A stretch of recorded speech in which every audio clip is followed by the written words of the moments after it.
They laughed before she ever spoke. Not loud, not openly, just enough to be heard. A ripple of doubt slid through the hangar as she stepped onto the mat, smaller than most, quieter than all. "What?" someone muttered. Another smirk followed.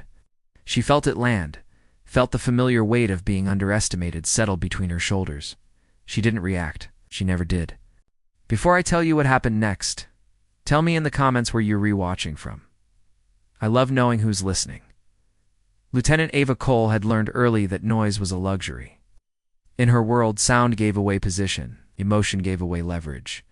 She stood now beneath industrial lights that hummed like distant insects, surrounded by 250 operators, men and women, forged by the same unforgiving pipeline. All watching, all measuring. Chalk dust hung in the air.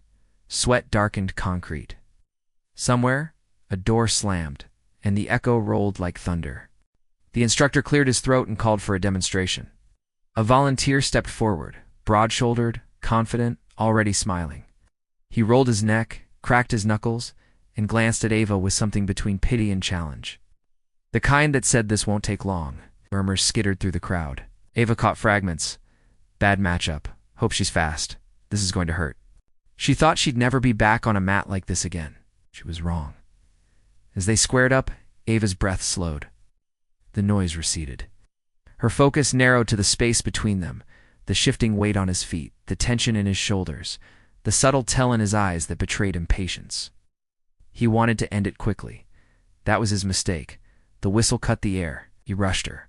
Hard. A test of strength, meant to overwhelm. Ava gave ground just enough to invite it, her boots skimming the mat, her hands light and precise. She felt the brush of his sleeve, the heat of his momentum. Then she pivoted. Not fast, exact.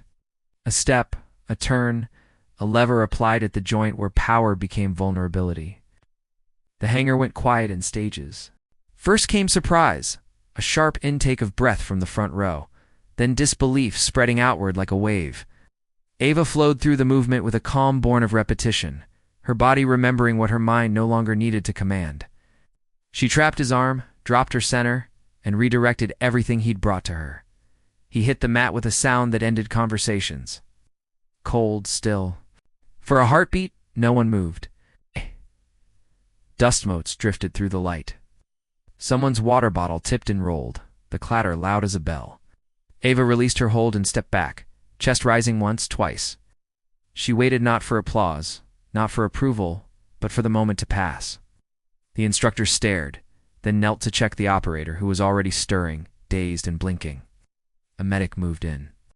Whispers surged, then stopped, swallowed by a heavier silence. Eyes found Ava again, different now, sharper. Respect edged with something like humility. Ava felt the tremor in her hands then, faint but real. It's not fear. Aftermath.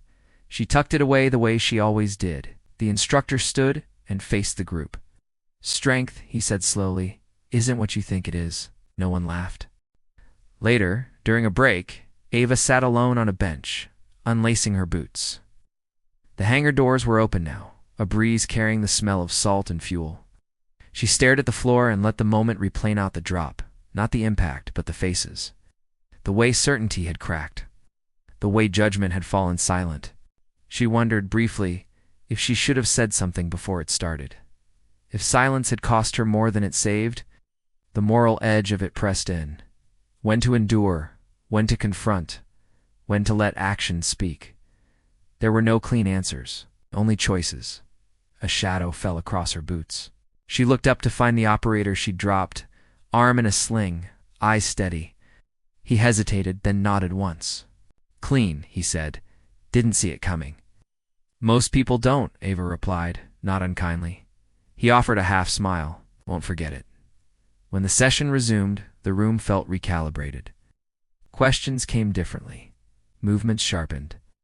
When Ava demonstrated again slowly, methodically 250 operators leaned in, not to judge, but to learn. The tide had turned, not with noise, but with clarity. As the day ended, applause broke, out brief, restrained, genuine. Ava accepted it with a small nod, already letting it go. She knew tomorrow would bring another room, another test, Another quiet moment where doubt would try to take root.